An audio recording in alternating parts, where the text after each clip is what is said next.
I'm going to do a quick video review for the hydroponics plant germinator that I ordered off of Amazon. This is what it looks like. It comes, let me turn it on here so that you better see. There's a power button up there. Alright, it comes with the little pods that you put the seeds in. The little baskets that those go in, these little sponge pods, baskets. It comes with 9 baskets and 9 pods. There's 8 holes and then the fill hole, the power cord, and then it is a 3-liter size, and it does have a little pump in there. Let me see if I can raise this up a little bit. There's a little pump in there that circulates the water around. And I've got this all set up here, so you soak your seeds for about 12 hours before you're going to put them in. I've already soaked the seeds and I've got the seeds in, most of them. I'm just using little passion fruit seeds here that I've already soaked. Comes with the little tweezers, it comes with the caps. Here's the quick guide here. These are the little dome caps that go on top of them like that. Comes with the fertilizer A and B, that once they germinate, then you're going to add the fertilizer. You're going to mix with water here and add so much fertilizer of A and B to the water to keep them fertilized so that there's enough nutrients for them to grow. Comes with the rods that if they get long, the plants become long stemmed and droopy, that you can put the rods in there to keep them upright. This is the little cap cover that covers the water hole if you're not going to use that one. And it comes with 4 of those in case you're not going to do all 8. Little stakes that you can mark what the plant seeds are. But all my seeds are going to be the same. So, get seed, and you just drop the seed in there like that. It says use 2 to 3 seeds per pod, so there we go, like that. And then you just cover them with the domes until they germinate, and then once they germinate, then you take the domes off. So put those over the top of each one. I think I got 2 on there. So yeah, once they germinate, then you would take the domes off and add your fertilizer. It does come up with once this is gone, then it has replacement packages to keep them fertilized. And you can order this on Amazon as well if you run out, as well as the sponge things, the sponge pods you can order. The stem does rise, and I'm not sure if I can, let me see. Oh, it says to keep it up to 3 milliliters of water, and you would just add that right here. And make sure it's at that, make sure it's always at that max line to keep the sponge pods wet. They don't dry out. Let's see if I can put my camera here. But this does raise quite a bit.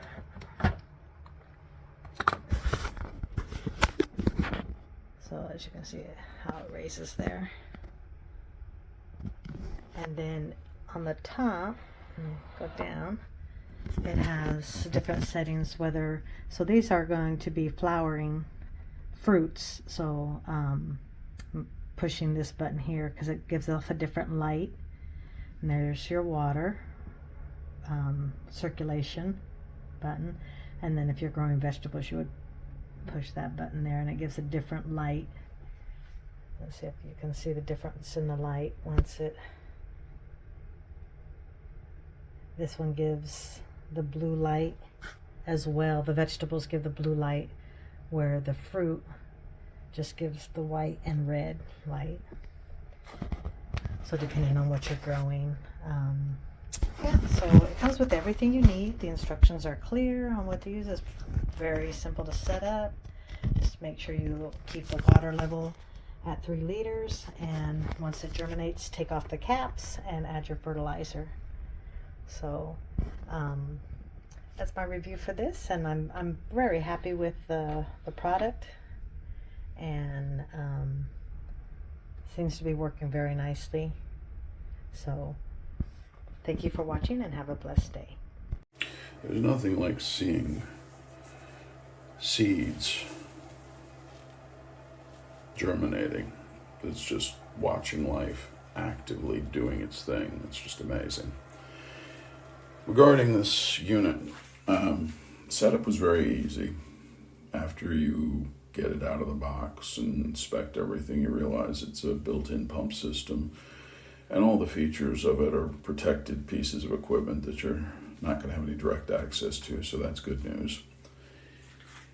You just drop in that top plastic tray after you put the water in place, filtered water according to the instructions, or purified. I used just filtered. And then you set in the plastic cones, drop in your growth material, which in this case are seed pods is how they categorize them. And you give them about 12 hours soaking in the water. You don't add the solution in at that point. Once they're soaked, then you go ahead, drop the seeds, prepare the solutions, put them at the ratios that they direct, which is basically 70 milliliters total. I believe it's 35 and 35 is the ratio between the A and B. And then you set the lighting and everything according to whatever it is you're growing. As you can see here, we're using this as a germination station. Some of the plants that are in here, based on the instructions, could be grown in here, including the tomatoes. I very much doubt that you'd want to grow sunflower seed indoors, nor do I think the peas or beans that I have in here would be reasonable undertaking on this size unit, because we're using this as a germination station, not an indoor growth, because we're in a zone 9 here, 10 environment. We also garden in zones 5 and 7 at times, so this unit will most definitely be traveling with us to those areas for those purposes, because we could do some microgreens and things like that indoors with it.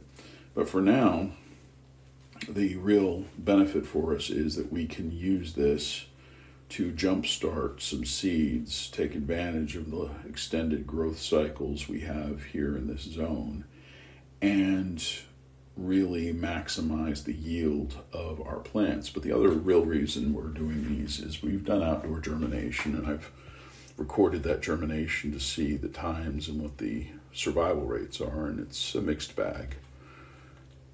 These being heritage seeds, I want to get really strong plants going, but I want to get lots of seeds going too. And so if I can get a couple good plants out of here, move them into a hardening zone, and then get them outdoors in time to maximize their growth, I should be able to yield enough seeds to really lay in a good store of heritage seeds in any given category without having to sacrifice quite as many seeds as I do with outdoor germination or limited protected germination. So this has got a lot of applications. I guess the only thing I would really suggest to the first-time user is read the instructions, pick things that make sense for a growth station that's got an extension height that does have a top height.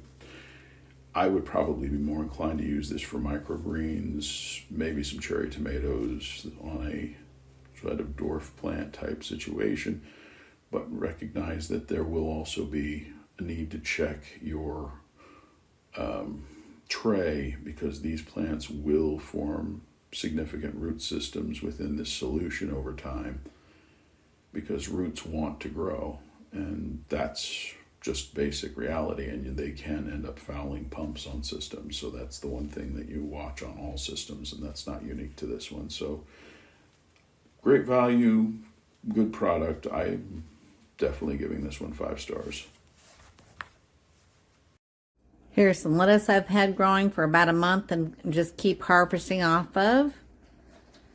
I have some new things I'm planting down here.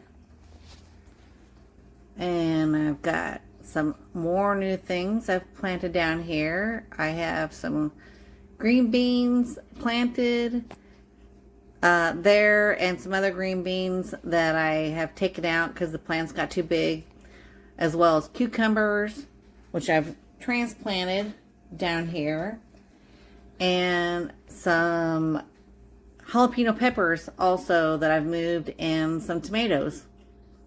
But like my comments say, I really had to watch the pH because the pump and the lights just caused the water to get too hot.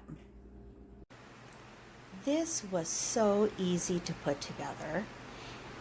All you needed to do was set it up, put some water in, and put the pods in. And already I have things growing. And I am a complete novice at growing things. It's that easy. Look.